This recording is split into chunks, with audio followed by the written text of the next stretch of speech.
And thank you again, Brother Ray. This means a lot to me. Praise be to it.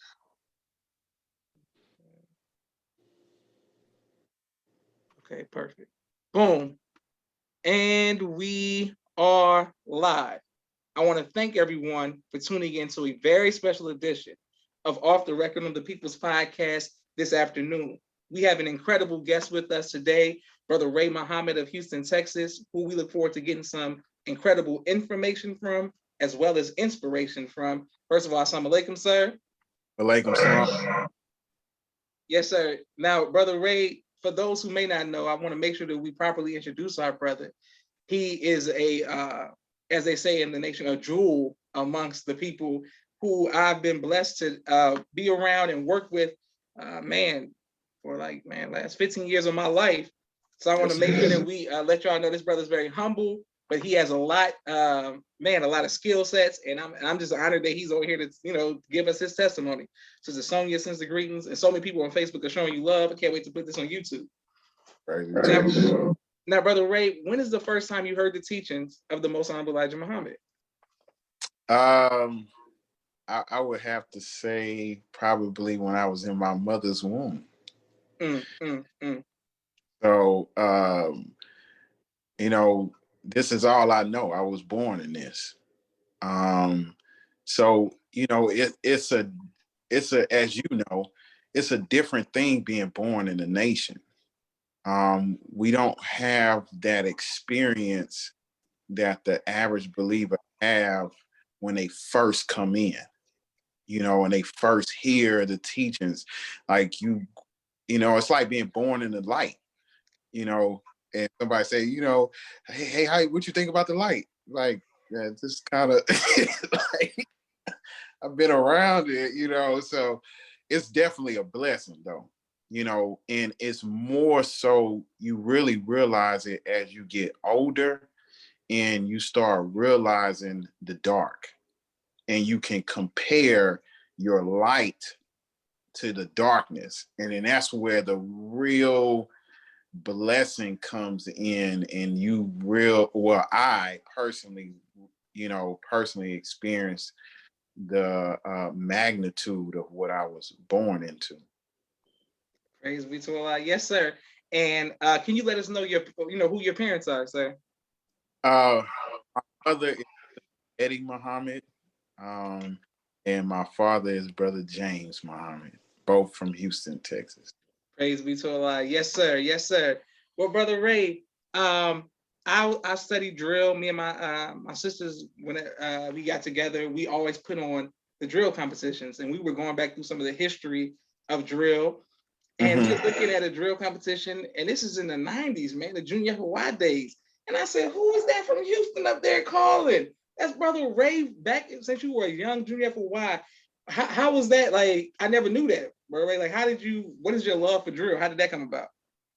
As you know, it's a part of our culture.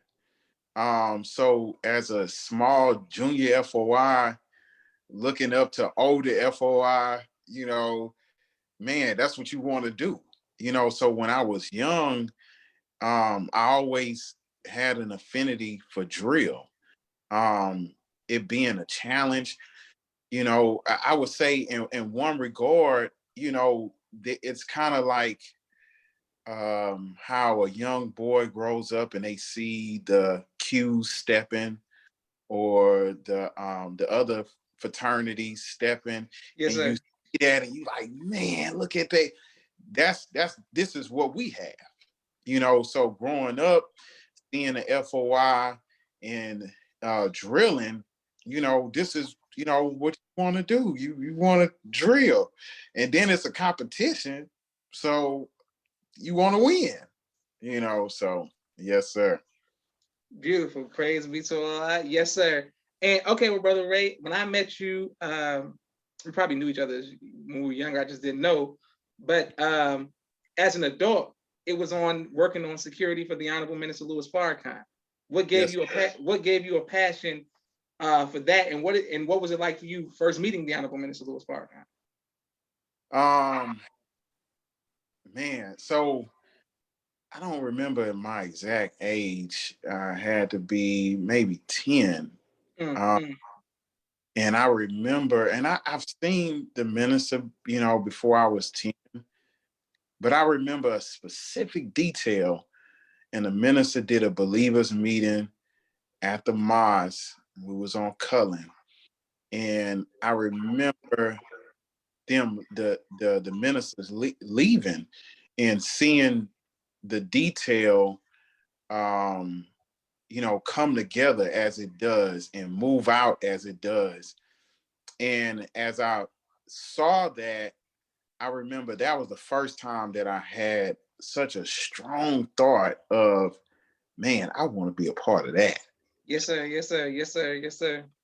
And I would say that, and to answer your other question, my mother had been blessed to cook for the Honorable Minister Louis Farrakhan when he traveled into the region. Mm. So as a young junior FOI, I was around.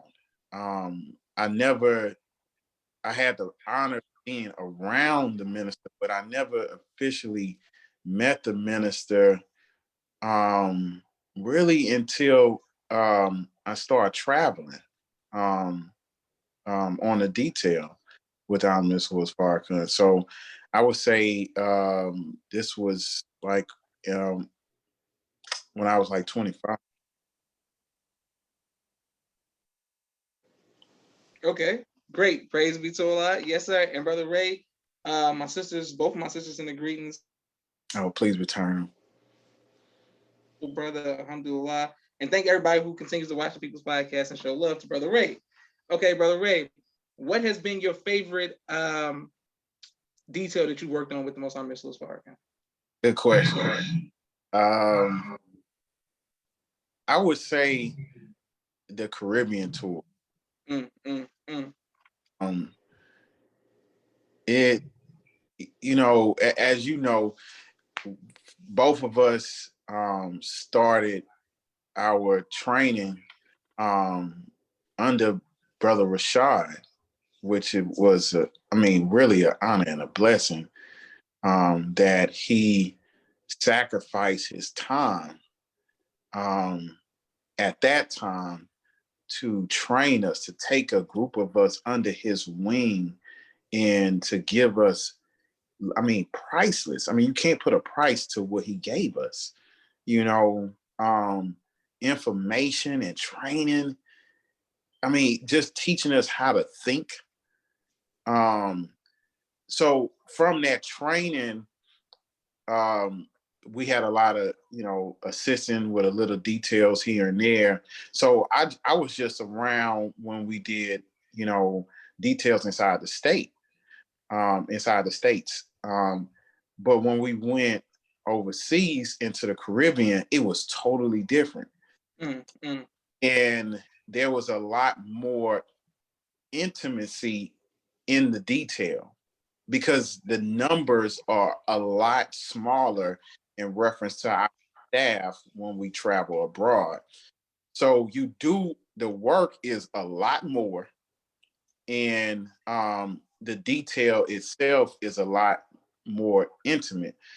To go back to your exact question, I would say when we went to St. Kitts, um, I believe this was in 2012. We stayed there for about 3 weeks, a little over 3 weeks. We was there in St. Kitts, and it was absolutely wonderful. A very pleasant experience, a very pleasant detail. Um, I I was new to the detail, so when the Al Minister Louis Farrakhan would travel um, through the islands, the rest of the brothers were, of course, experienced, and they left because of the numbers that we had, and they were small. I was the only one that had to stay back and hold posts at the the condo that we were staying on at, and I literally did outside posts for a little over 12 hours every day. Mm, Uh, mm, mm. and I remember thinking to myself, I remember a couple of brothers asked me, was I okay? Did I need relief? But I was so excited and full of the spirit to serve that it didn't, it really didn't phase me. Seriously, it didn't phase me. I was truly enjoying the moment to serve the Honorable Louis Farrakhan in such capacity. And it was that detail where I really was able to talk to the minister and really get to meet him on a more of an informal way, and to really bond in a working relationship with the E-team. Beautiful. Praise be to Allah. Yes, sir. And Brother Ray, can you share with us some of the words that the Most High Mr. Louis Farrakhan shared with you that has helped you, sustain all these years, to still be on post, still, working? What are some of the things that he shared with you? Um, I would say that some of the things that he's shared with me in reference to it's funny when you say it, is certain things just pop right up. The ministers is has such a beautiful spirit, and when he personally sees me and he shows joy to see me, I remember when I first saw him express joy to see me, it seems unbelievable. Like, because I think to myself, like, I haven't done nothing. I don't see it as a big deal of what I'm doing. But it shows his level of appreciation and gratitude for the little that we do for him, Praise be to Allah. that he expresses his love. So I would say that it has, to answer your question, what has kept me driving um, and motivated to serve on a detail is his love for me as a person, as an individual. His love for me and him expressing his love to me, has motivated me to want to continue to serve him. And I would say, to add to that, that I remember Brother Rashad telling me early in the training, don't focus on a particular assignment that you want to be a part of on a detail. He said, just serve. So in the process of me just serving and seeing the joy on the Honorable Mr. Louis Farrakhan's face, and him expressing his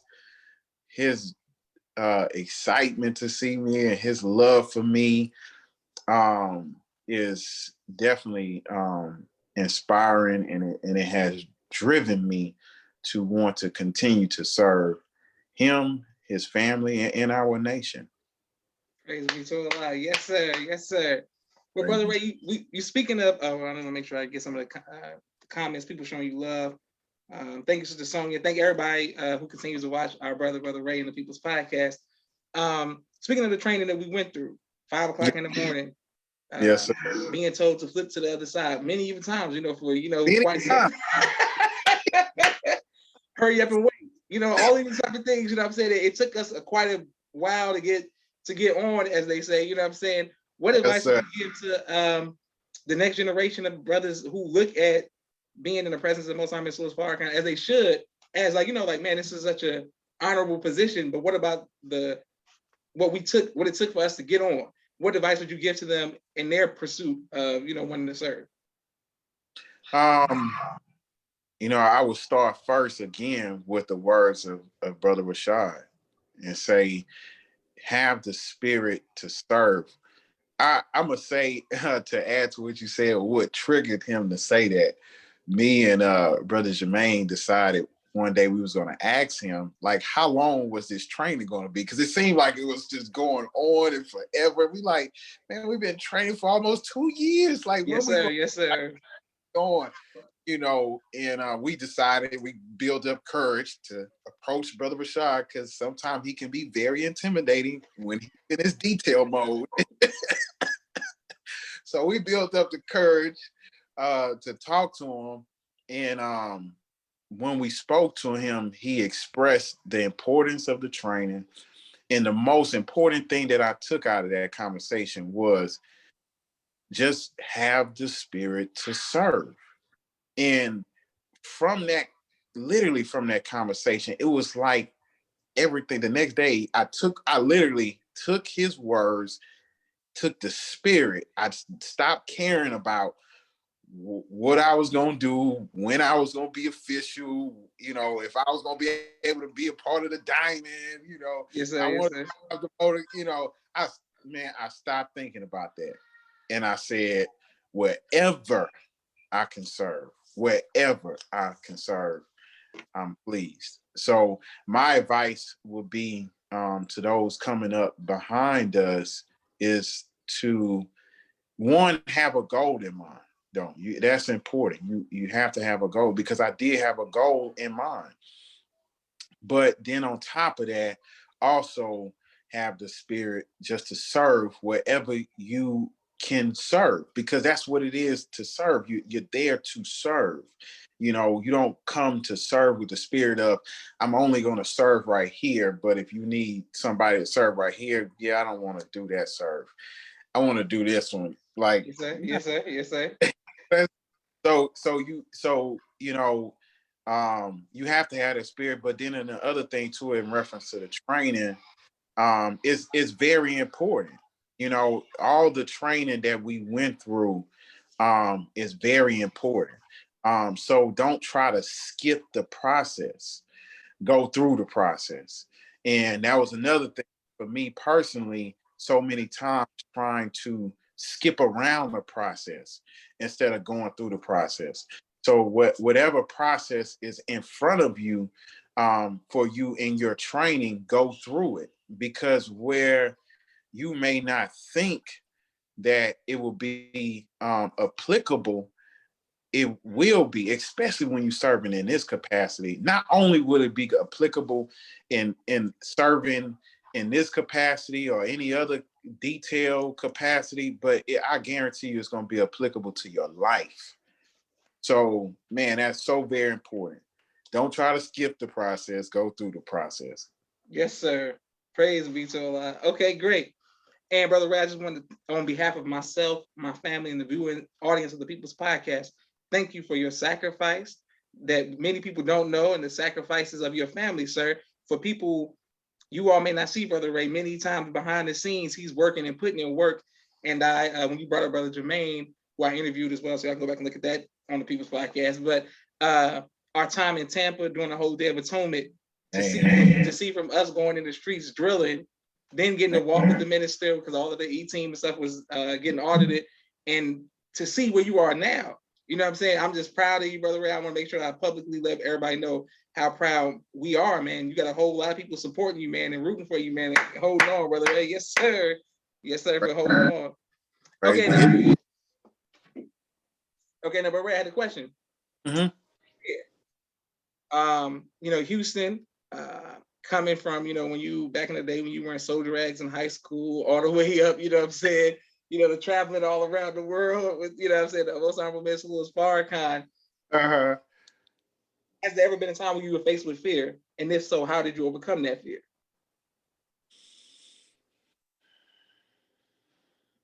I would say, many times faced with fear, large amounts or large levels or greater levels of fear to smaller levels of fear. And I would say that how I overcame that, the story that the minister give us about when he was walking and he came across that bull. Yes, sir. Yes, sir. I hold that story to my heart because that was an example of what it is to be courageous in the face of something that has every ability to end your life. The ability that a bull, period, has is very well capable of, I mean, at best, putting you in a hospital. At worst, Yes, sir. at worst, putting you underground. So the story that he gave us in relation to calling on Allah to to overcome the fear. That's I was just telling my son this, that people try to run away from fear. You can't. It's impossible. Like in order for courage to be present, fear has to be there first. So it's not about not being fearful. It's about overcoming it. And you overcome it with faith and trust in Allah. So I just told my son, I said that if Allah desires something to happen to my life, then it's his will. It's nothing that I can do to stop it. It's nothing that I can stop it. So with a weak why face it with a weak emotion and then allow the emotion to stay? Why? So the words of was Farrakhan has helped me to take that same principle through the different challenges that I faced, in my life. I would say one in particular was having a gun pulled on me, Mm, mm, with the intention to do harm to me. And, one was a personal situation, and the other one was when I was on a corner selling papers with the brothers. mm. You know, a brother pulled up and, I'm trying to sell him the paper and he just got straight belligerent and pulled a gun. And neither time did I would say that there was so much fear that it caused me to shake or break or back down, anything like that. But again, being born in the nation and having a father as the minister, man, I just take his spirit, I just take his It's spirit, so long. so yes, sir. That's how I handle it. Okay, but Ray, but we got to go back to the guns thing. You know what I'm saying? You can't just throw that out like, you know what I'm saying. So let's start with the one on the corner. So he pulls the gun, and then what happens? So the brother, he told me to back up away from his car. And as a FOI, it was a verbal threat first. MF, you better back away from my car. I mean, I'm not finna run away. Now looking back, I could have handled it better. But you're not finna tell me, hey, I'm finna stand right here. Mm-hmm. So I stopped trying to press him with the paper. Of course, I'm not in his window, but man, I'm not finna just run off. Hell no. Mm-hmm. So then at that point, when he saw I wasn't gonna move, then that's when he literally opens his door and he has a gun in his lap. Mm-hmm. Nigga, back off from my man, please. Man, it did not put fear in me at all. At all. But and let me say, praise be to Allah, Yes, sir. because you don't know what you will do in that moment. Man, now we talk about this. Was another incident where I had a gun pulled on me. I was leaving FOI class. And there's a lot of lessons in this. And I definitely want to share this because it's prevalent for the time that we in. as I was leaving FOI class, I decided to, I used to live down the street from the mosque at these apartments. And I decided to stop by the apartment. I had moved. I decided to stop by the apartment to check the mail there. And then I was going to go to my new apartment. So I pull up on the outside the gate. And as soon as I pull up, I see two brothers. And immediately I have a thought like, man, they don't look like they up to no good. And again, this is at this time, this was in the beginning of our training. So we're being trained how to read. So I'm reading and I'm seeing something. But then I have a thought, which we will have in the nation because we love our people. Man, I'm not gonna prejudge my brothers. Fact, this is my thought. Matter of fact, when I walk across, when I see them and I walk in a path, I'm gonna speak to them. So that was my thought. So I get out the car, I'm walking, I see them, they start walking towards me, and I go to try to speak to them. They pull a gun out. Give me your wallet. Immediately, hands up. I'm trained. So I know from my training that at at best, your life is not worth my wallet. I don't want to create a situation where I'm taking this gun from you, have to kill you because you want my wallet. You know, that brother's life was worth more than my wallet, the money that was in my wallet. So immediately I'm compliant. If all you want is my wallet, then that's it. You know, so but I can immediately tell. And again, that was another moment where fear could have set in, but it, you know, by the grace of Allah, it wasn't. The only Yes, thing I could think of was to let them know. This was the other thought I had. I wanted to let them know who they was robbing. I told them straight up, hey, y'all know Farrakhan? Nigga, we don't know who that is. Give me your wallet. I say, I'm just letting y'all know I'm a part of the Nation of Islam under the leadership of this was Farrakhan. As you know, I want them to know. So it's giving them an opportunity, one, to change their direction, because when Allah says in the Quran that if you offend a believer, yes, sir. you know, I said it on the stage during a drill competition that Allah will sit havoc making angels. That's right. That's right. So I'm giving you an opportunity to change your behavior in the presence of you pulling the gun on me, you know. But you know, the brothers, they ran off with my wallet. But again, it's a wallet, you know. But yeah, well, yeah, we can move on. I was gonna say something. Okay, great. So we got the wallet, the car. I mean, so you got that incident, the car, and you said a personal one. What about the personal one?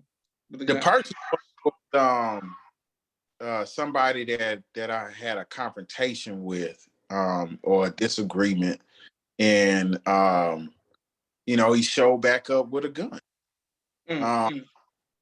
And those situations are a little different. Because when people have rage and it's aimed towards you, one or two things can happen. If you challenge them directly, they have a greater chance of actually shooting you. And it comes out of even if they didn't have intentions, but if they have a gun and you come after them, now there's fear in their heart. Because I have a gun, you coming after me, you may take this gun or beat me up and then shoot me with it.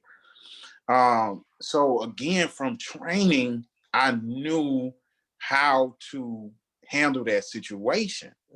You know,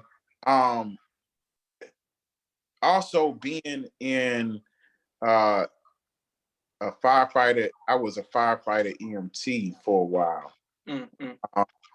And in working in proximity with police officers and understanding how certain situations play out, and if you want it to best play out in your favor, what you need to do. That's how I handled that situation.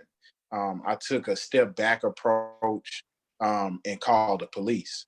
Um, so the thing is, in all of those situations, is escalated when it needs to be escalated.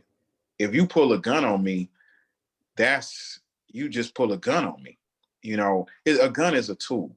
You know, if it's sitting on the counter, it's just at rest. It has a lot of potential, but the potential is not in action. But now when you go to try to put it to my head, or try to, like they try to pistol whip people with the weapon, now you're trying to put it in motion or in action against me. Now I'm going to have to take it from you and take your life. You know, yeah, and I have no hesitation with that. But I would prefer not to.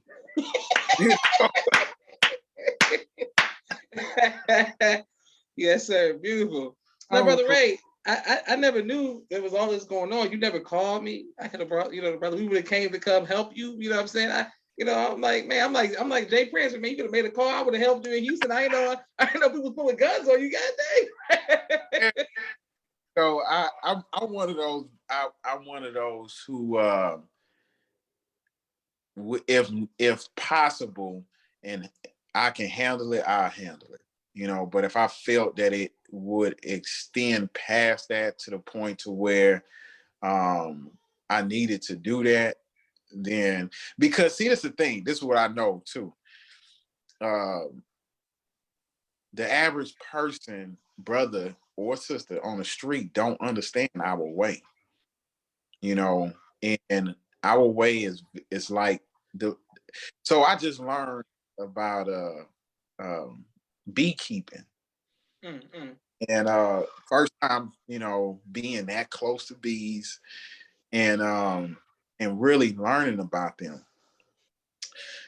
The bees, when they sting, when one of them stings, they release their stinger is left in whatever they sting.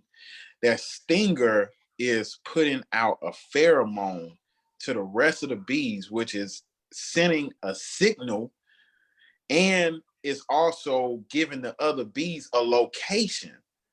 Now, when the other bees show up, they don't come asking questions. There is no questions asked. We're going to sting you until you stop moving, or until we chase you so far that we don't want to fly that far. But that's our way. So I know that if a situation arises and I call or make a certain phone call, then it could be stinging until you don't move no more.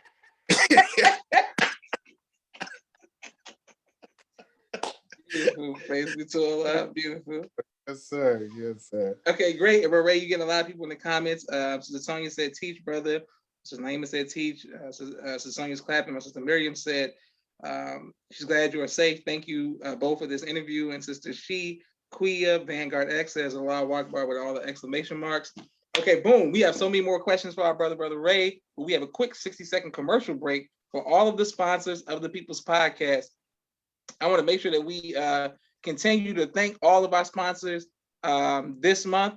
We start a new month, coming up, and there are so many sponsors and donors who are just showing love to the People's Podcast. If you all would like to be a sponsor or a donor of the People's Podcast, please cash at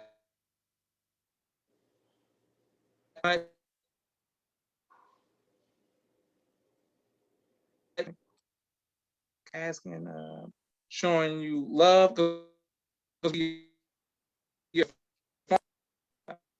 your farming knowledge and all of your work on the farm. Hold on, here we go. Let me just do it like this. All right.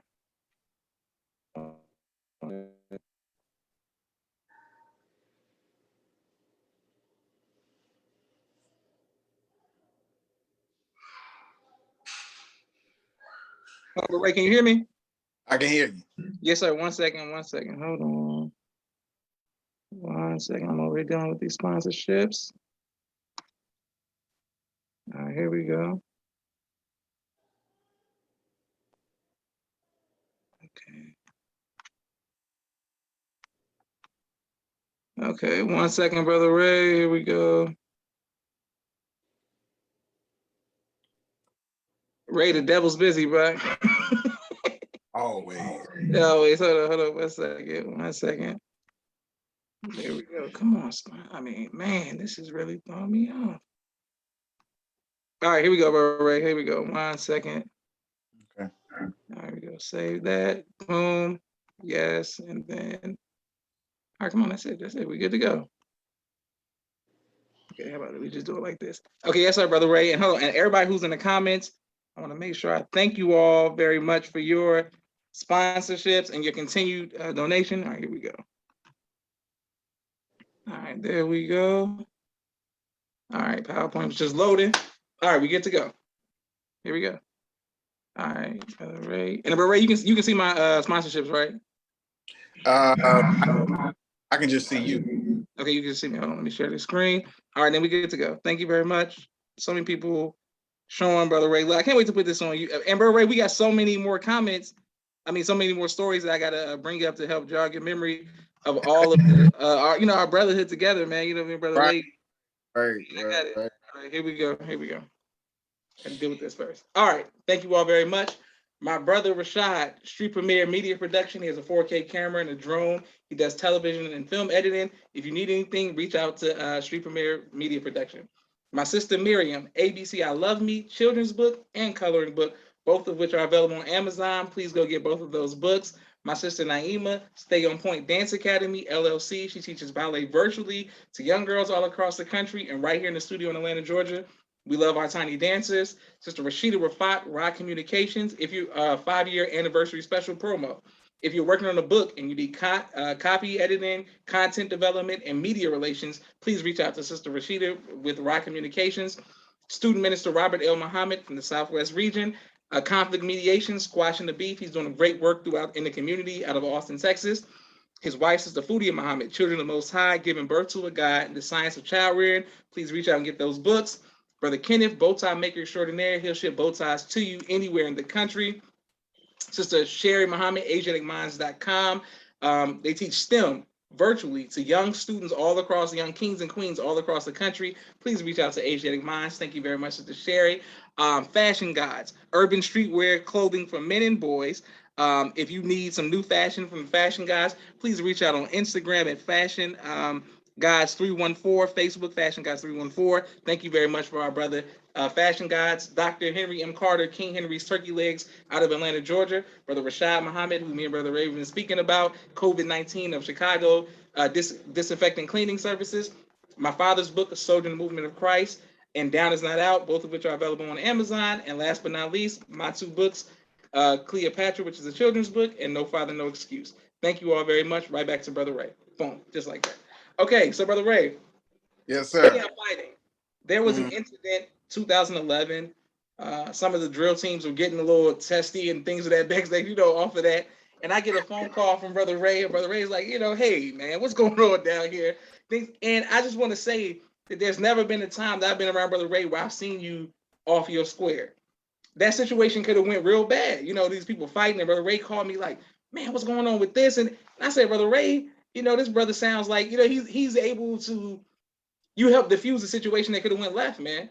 Yes, and let people know that Brother Ray is always in a responsible of his leadership and his authority dealing with situations like that I've always witnessed that. What is it about you, Brother Ray, that makes you stay calm under pressure? Man, I would just have to really say this a gift from Allah.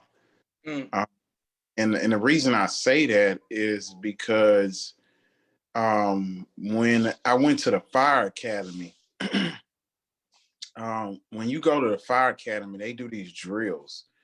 They call blackout drills, where they put a mask on you, put you on a breathing apparatus, and it really challenged the psyche of the mind, because you have a device over your face that you're breathing air through, and then you have a mask on and you can't see, and then they put you in, and it's to simulate being in a house that you putting out a fire, being in a house, and there's a partial collapse house, and then now you have to follow the hose back out.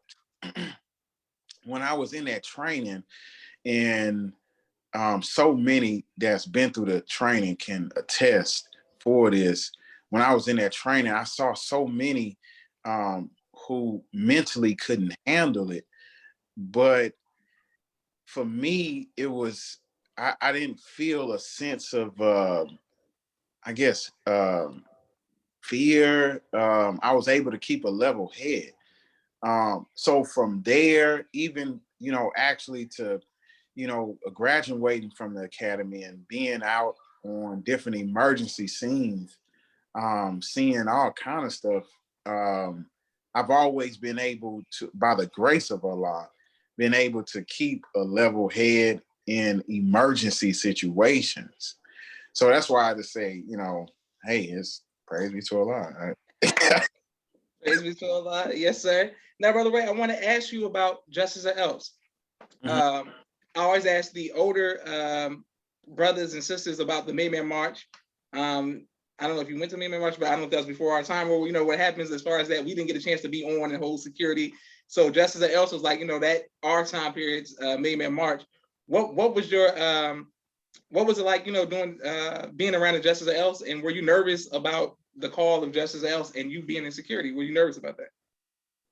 I would definitely. There was definitely nervousness there, because growing up, there was this. We saw. I watched. I wasn't at the Million Man March, but I watched it, and this was another, in my mind. This was another one of these moments, and me thinking about, because the minister went on tour prior to 10-10-15. Yes, sir. And knowing what was leading up, the seriousness behind the event, everything that we had in place for the event, and then my assignment in the critical components of it was definitely daunting.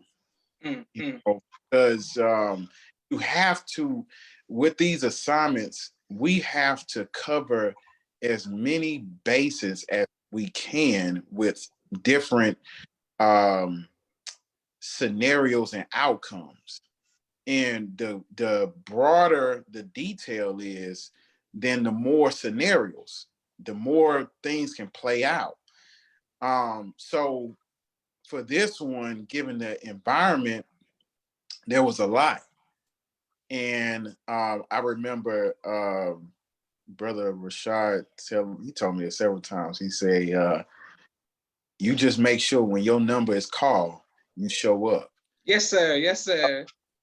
It always put a visual thing in my head, like, you on a bench, I can only imagine, like, you like a backup somebody, yeah. You watching the game, but you back up, you assistant, you back up. Yes, sir. Yes, sir. And such and such get, injured.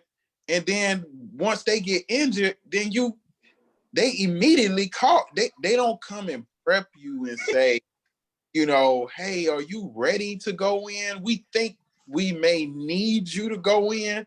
They don't say that. They immediately, hey, Muhammad, you up next. Yes, sir. Yes, sir. Up and get right to it. So the idea of that was definitely daunting and challenging. Then also, my experience was a little different for the day of. I can't go into details, but I made a critical error on that day. as it relates to my assignment. Yeah, it was a critical error. Okay, I mean, I ain't gonna, yes, It sir. was a critical error, and it turned to be a great lesson, of course, because a lot of times that's what critical, hurtful, Yes, sir. Yes, sir. experience turn out to be if they don't break you. But I mean, that's the thing. This is what I realized in life. No matter how hard the trial is, a lot of our trainer, he's not doing it to punish you. He's literally doing this to strengthen you. So take it, stand there, learn, and move forward.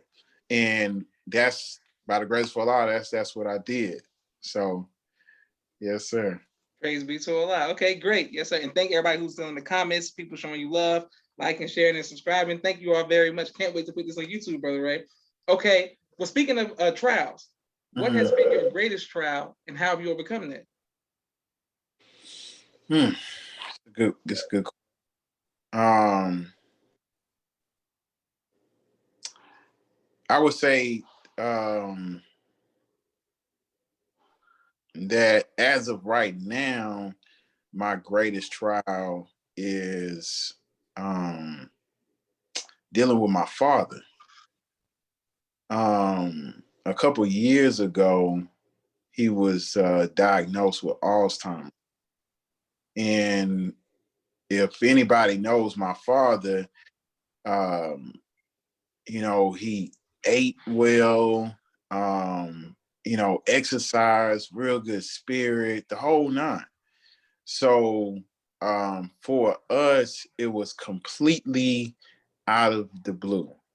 Well, let me say it a different way. It was a total shock to think that, my father was about to go down this road. Now, those close to me know that my relationship with my father has not been the best for a long time. Him and my mother separated when I was like 12. And by the grace of Allah, I'm grateful. He stayed active in the mosque, so I always saw him, but we never had like a real strong father-son relationship, So when that happened, it put me in a position to be a primary caregiver for him. And definitely faced with a lot of challenges. So over the years, of course, I've tried so many things. It's a tough subject. It's definitely a tough subject. I've tried a lot to try to, I guess, bring about a miracle, try to get them back to, normal, or because I hear, I've done so much research, and, listen to stuff and research different products, and, see different people's testimony about, they was able to reverse some of these effects, and just have not had that success. Besides that, it requires a lot of time. Dealing with a parent with Alzheimer's is something that you can't equate anything else to. So dealing with him, it is challenging. It pulls a lot, but and he's demanding of a lot more.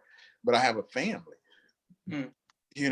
so there's a real limit of time, you know.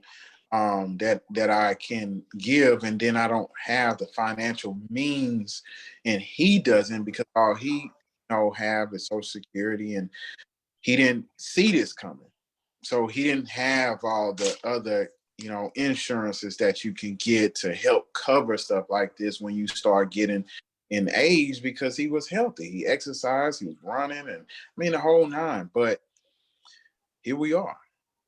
So now he's at a point to where he's needing consistent care. And, I had to, take him to a place where they can provide that, for him. So to answer your question, yeah, this is a trial like no other, because it's ongoing, and I don't quite know how to place it. Alzheimer's is man, it's an interesting thing, because here it is, your parent that you grew up with and you love, and then you literally watch them literally disappear.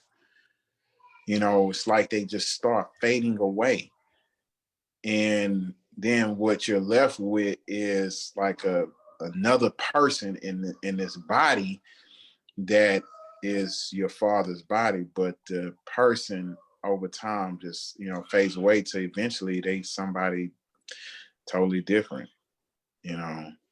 So yeah, definitely a trial. Yes, sir. Well, may Allah bless you and your family dealing with that, Brother Ray. We sending our positive energy, our love to y'all, man. May Allah bless you, bro. Yes, sir.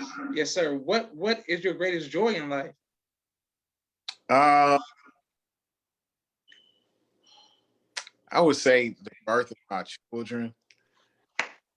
I had the pleasure of doing a couple home births. Okay. Okay, Ray. Okay. Let's get into that. What was that like, bro, Ray? What was that like? So the last 3 children that I've had, they've all been home births. The first one, which is Farah, we named her Farah, like Farrakhan. Yes, If you says that, my name Farah, like Farah. But that my wife's pregnancy had a lot of hurdles, and I remember so many times along that pregnancy not knowing if we were going to be blessed to have, if my wife was going to be blessed, or we was going to be blessed to give birth to a daughter. So to see her come, be blessed to come into this world, was a real joy, a real joy. Then the second one after that, we were planning to have a midwife to do home birth. But if anybody looked into midwifery, it's not a inexpensive thing. So along the way, my checking account didn't line up with my savings account, and I could afford for the lady to come over. So my wife, she was like, we can do it unassisted. It's called unassisted home birth. And unassisted home birth, meaning that you don't have um, the typical medical providers present during the birth. So in the case of a home birth, you don't have a midwife or a doula there. You're doing it unassisted. Now, I want to preface this. I strongly suggest that if you decide to do something like this, that you have, there's a lot that you want to have in place. And I give a story as well at the end of this to kind of to say that. So I have a medical experience. So I know and I studied a lot as it relates to childbirth. So I knew enough to know when things didn't look good. So I felt comfortable. My wife felt comfortable. She had a healthy pregnancy leading up to the birth. She have no risk along the way. There was no complications. She was seeing a OBGYN for her regular visits. We just wasn't going to do the hospital delivery. So along the course of the labor or the pregnancy, she was still doing her regular visits and everything was good. The another factor was there's a hospital within 5 minutes of my house and fire station the other direction 5 minutes. So I felt comfortable based on my knowledge. Um, and I knew that if something happened where there was any type of abnormality, that I can get my wife to the hospital within 5 minutes. Um, so by the grace of Allah, it was myself, my wife, my mother, and there's a sister by the name of Sister Roxanne who's a respiratory therapist and she specializes in PD. So I asked her, would she be present? Because that's another thing that you have to be concerned about with whenever you're giving birth is the respiratory system of the newborn. That's really the main thing. Is you want to make sure that it's clear fluids, that they're breathing on their own. And that's the thing that you don't necessarily think about other than keep the baby warm, make sure it's breathing, is make sure the baby is breathing, and breathing at a normal rate. And they're taking some good breaths in. So when she said that she can be present, I called on Allah and asked Allah to be there, and of course I had trust and belief that He was, and by the grace of Allah, we gave birth to our daughter. Um, so praise be to Allah, no complications, nothing. Um, and then the third one, the last one, was also exciting because that was our last child. And Okay. and it was a birth, another home birth. We did have a midwife, but it was a birth of a son. So I was excited to have the opportunity to be blessed with another son. So that was definitely something uh, extremely joyful. So another thing I wanted to add to that and say that a sister, a close friend of my wife, when she heard that we did home birth, she wanted to do it. So she wanted to do an unassisted home birth, and she asked us, will we be present? And I told her, of course. Um, and I told her that I gave her all the parameters though. And I told her, I said, if X, Y, and Z is not in place, then you can't do this. Because there were some other factors there as well. So long story short, um, there um, she called us when she wanted to, start having a home birth. And when I arrived, there were some red flags. And I told her, I said, if this continues, then you have to go to the hospital. And it didn't, it paused. Everything kind of paused, which was kind of odd.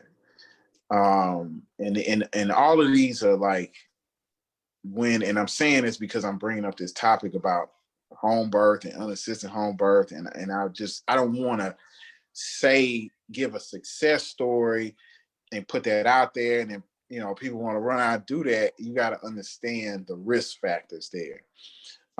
So I told her that these are red flags here, and if this does not clear up, then we got to go to the hospital. So everything kind of paused. All the risk factors kind of stopped, and then I didn't tell her, but in my mind, I'm thinking like that's in itself was kind of weird. But I'm like, okay. So I told her, we were like, she lives like 15 minutes from us. So I told her, okay, it looks like you're not in active labor. And if you still want us to be there, just, give us a call when things become more active. We wasn't 5 minutes from her house, and she had another incident. And when she called me, I immediately told her, call 911, or you're going to have to self-transport to the hospital. And she had I want to say she had a family member there at the house with her. Her aunt, her aunt was there with her at the house, and her aunt immediately took her to the hospital. We met her at the hospital, and the baby was in fetal distress, and they had to do an emergency cesarean to get the baby. He was born and healthy and everything, so praise be to Allah. I was definitely able to, from my training, be able to catch that and point her in the right direction. And, she was able to give birth to her son. Just said, praise be to Allah. This is beautiful, beautiful. Congratulations. And my sister Miriam said, look at Josh's face. I'm uncomfortable dealing with this type of stuff already, because I got to know, man. So the first thing I want to know, so you're saying your wife, when y'all were going to the other house, she didn't mind? She wouldn't mind if you had to go and help with the sister? She wouldn't mind that? Yeah, she didn't mind. Was there, as well. My wife knows that, one, there's trust, and then two, this is what I do as a profession. I've been in situations on an ambulance, and where women call and they feel like they're about to give birth. So as a medical provider, we have to start setting stuff up and getting ready for delivery. So I've been in that position. I've never actually delivered in the field, but the closest one was the same one I'm thinking about. Because the other ones, a lot of time we show up on the scene and it's not even, and when I say not even close, that's that's relative to EMS time. Like we saying not close, like you're not about to give birth right now, but you're gonna give birth that day. That's what we consider not close. Yes, But sir. that Yes, sir. lady I referred to, close. She was close, and I literally riding in the back with her. I literally had to prep everything, get her completely prepped, because she was having some serious contractions and she was trying to push. And so, I don't know what that experience is giving birth in the back. I really didn't want to find out because it's so tight back there. Like, then I'm trying to remember all of these protocols about, so by the grace of Allah, I made it there just in time. They got in the room immediately. Moments later, she gave birth. So saying that to say that my wife knows that this is what I do as a profession, and she trusts me. And praise be to Allah. Praise be to Allah, my sister. Sister. I don't know, but your sister Kaya Vanguard X says exactly. Okay, so now for your wife though, 3 times, you with it, man, and that didn't throw you. That psychologically, that didn't throw you off, man. Like being down there 3 times with all that. Yeah, it didn't, and it kind of go back to the question you asked me before about being in moments like that and being able to have, by the grace of Allah, being able to have a level head. Um, you know, again, like I said before, I don't know, a lot of because I don't even tell you, I can't even tell you where I pulled from. I mean, that's just, but it didn't, it don't affect me. I just think, I guess in moments like that, in dealing with my wife and being filled with EMS and fire, I'm so focused on what I'm supposed to do that I lose focus of the less important things. Mm, mm, You mm. know, so as sisters and brothers know from present at a birth, all the glory and nastiness of childbirth, I'm focused on what I have to do, especially for the unassisted home birth that we had. I was so focused. I really couldn't take in the experience of the birth because I was so focused on making sure that my wife was fine, making sure the baby was fine.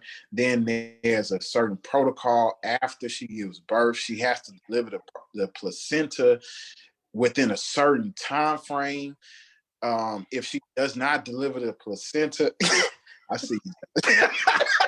Shit, you going deep, Ray. You going deep. You going deep. Oh, you going deep. My God. So I'm gonna spare you, and I would say that if these certain things don't happen in a certain time frame, then you could potentially have some critical problems. And this is after the birth with your wife, because a woman can bleed out like and die, And so when, this is why we are Prophet Muhammad. One of the reasons Prophet Muhammad says that the mother is 3 times more important than the father. Yes, sir. Yes, sir. I mean, it's nothing that I have done and will do that can compare to that one single act. Not even talking about the acts that happen after that. Not one thing that I can do. So, man, by the grace of Allah, all of that went well. I was able to maintain composure. I was able to stay focused, assist my wife.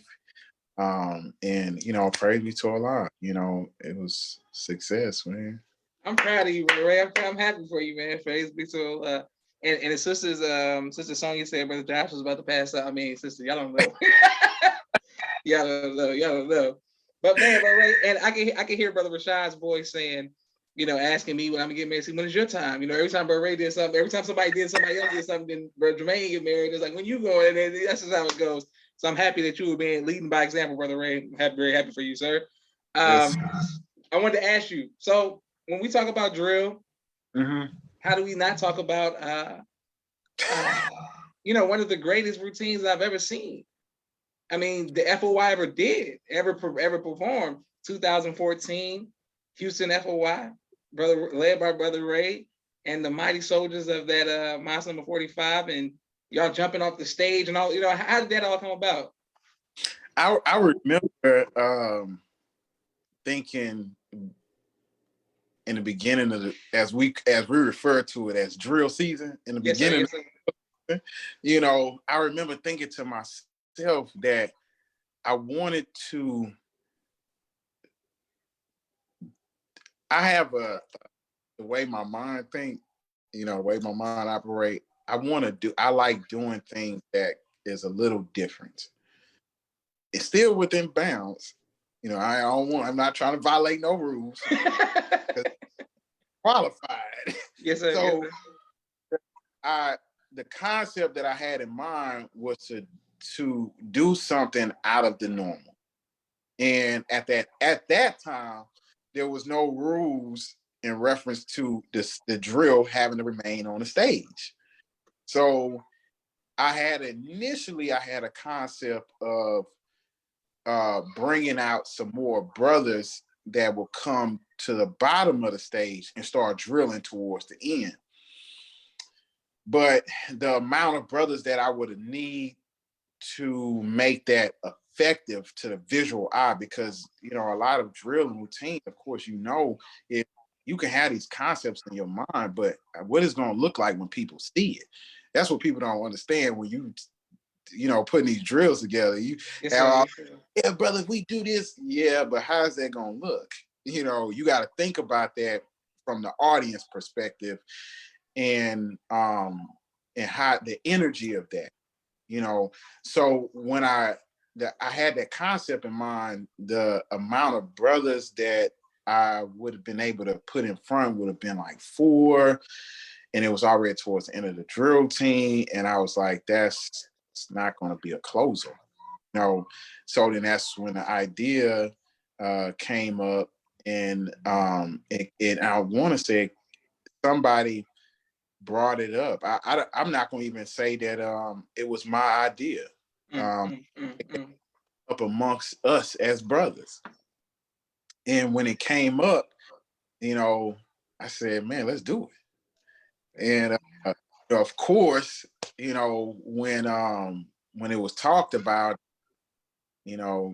trepidation and, man, we're gonna get disqualified. It's going, the whole, because I say, hey, look, when they send us those rules, if it don't say nothing about jumping off the stage, we can jump off the stage. So it really came about in a way of adding more to the drill, expanding it, and as a being, and of course this as being a creative God that you are, that as when you're in that realm of creativity, man, you can go deep in that universe. Yeah, you can go, yeah, for sure. Go deep in that universe, man. And it's really an exciting thing, and it's really our culture and our way that why we have to really pull back, from being as creative as our really good, you know. But yeah, so that's what That's led it. to. Praise be to Allah. My sister Naima said that's definitely top 5 memorable drill moments. Yes, sir. Absolutely, man. I mean, and I didn't get to see it from the other side. I saw it from backstage, so I can only imagine what people saw from the audience. So, man, thank y'all for holding it down. Okay, but Ray, ask every guest, what's your favorite album of all time? Favorite album of all time? Good question. Man, Nas. I mean, I knew it was something Nas. I'm familiar with your. I'm familiar with your fascination with Nas, Ray. Yes. I'm familiar with your fascination. I'm familiar how you feel about Nas. Yes. Okay. Yeah, you just reminded me. We had so many conversations. Yeah. Yes. Yeah. Nas. And I would say Stillmatic. Still matter. Yeah. Uh, man. Yeah. So yeah, that'll be my answer. Okay, still matter. That's a good one. That's a good one. Okay, now, Brother Ray, I have a question. Mm-hmm. When being close to Mosaic with Farrakhan, knowing that he's been teaching us that he's going to leave very soon, and this is we in that time and that hour. For someone who's been so close to him, what do you plan to do to keep your faith when we can't physically see him for a time? Man, hold on 1 second. Okay, yes, sir. Okay, and thank everybody. Continue to like, share, subscribe to People's Podcast. I'm very excited that everybody. We got a lot of guests coming up today. Boom, we got 3 more interviews after this. But go ahead, bro, Ray. Hey, all right now. This is for every believer. This puts us in his mind. Yes, sir. For me, having the undeserved honor of being in his presence, close in his presence. I mean, undeserved. Um, I can read this and feel the same thing. I can read this and like, man, yeah, this is a good uh uh depiction of what I've seen. Yes, sir. Yes, sir. Was Farrakhan. So I would say that studying closing the gap and is something that I plan on continuing to do to help me to make it through that hour. I say this, that everything that we go through, that Allah either put on us or allow to come into life, everything is to prepare us as believers, whether you're a part of the nation or not, for the hour that is ahead of us. Everything. Yes, sir. Because he desired for us to make it through this hour that has been written of and seen by the scientists and the scholars for thousands of years. Yes, sir. Yes, sir. So we are at that door now, and he, Master Fard Muhammad, desires for us to make it through. So everything that he does, everything that we go through, is to help to strengthen us so that we can make it through. So I had that thought when you asked me that question. I want to share that. Beautiful. Praise be to Allah. Yes, sir. 2 more questions for you, Brother Ray. A follow-up question to that is, will you ever go into the ministry? Good question. I would say the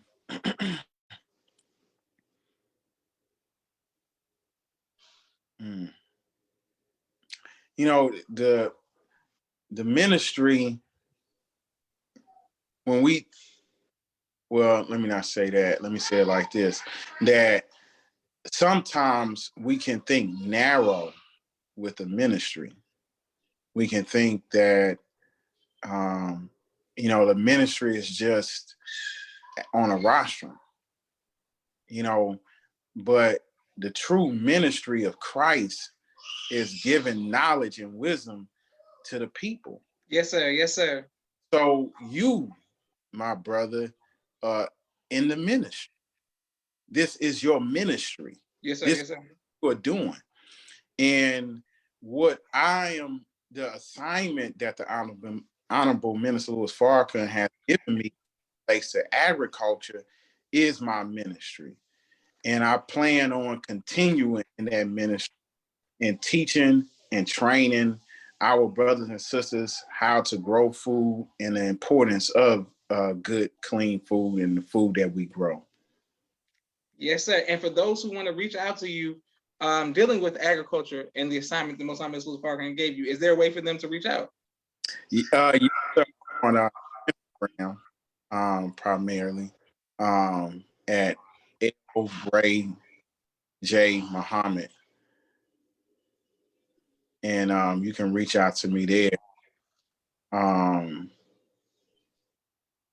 Very soon, I will be launching another website up, but the brother that was doing it, something happened. Long story short, it came down. So I'll be putting up another one. Next year, be it the will of Allah, we'll be launching a website where we'll be have our content as it relates to our garden videos. We'll also have transplants that we'll be selling and shipping, be it the will to whoever wants to get them.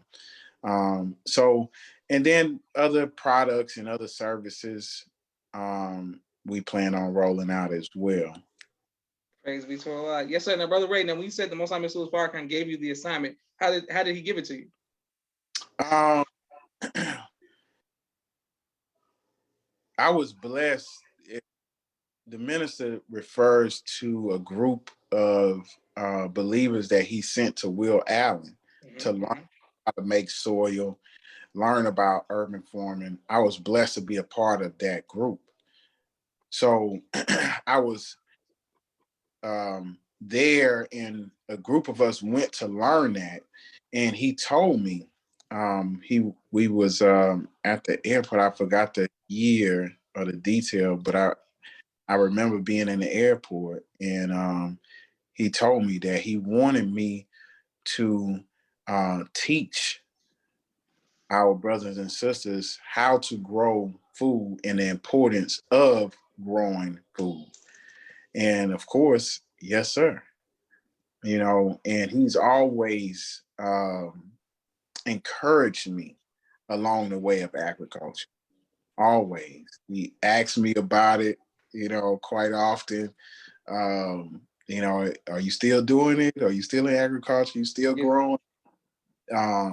So I'm really grateful, because a lot of time in life we could spend a long time looking for purpose, our purpose, but to be given a purpose by the Messiah in our midst yes, sir, is a true blessing. It's just at that point it's for you to figure out how to out. But by the grace of Allah, I have a purpose. Beautiful. One more question, Brother Ray, and thank everybody who continues to watch, like, share, subscribe to the People's Podcast. What would you like your legacy to be, sir? Legacy. Serving. That's it. A servant. I mean, I remember the minister in an interview being asked about legacy, and he didn't give an answer. So I look at the Honorable Minister Farrakhan and us striving to be, good examples of his work. So the best thing is a servant, is to serve. So I would say if I was to be remembered, in any way, a good servant. Beautiful. Praise be to Allah. Yes, sir. So Yes, once sir. again, Brother Ray, I want to thank you on behalf of myself, my family, and the viewing audience of the People's Podcast. Thank you for coming on. Can't wait to put this on YouTube. May Allah bless you, brother, for giving us some amazing information today, as well as inspiration. We're sending nothing but positive energy and healing towards you and your family. Thank you for coming on the People's Podcast. This is Joshua Leonard Muhammad signing off for the People's Podcast. Assalamu alaikum, sir. Like so.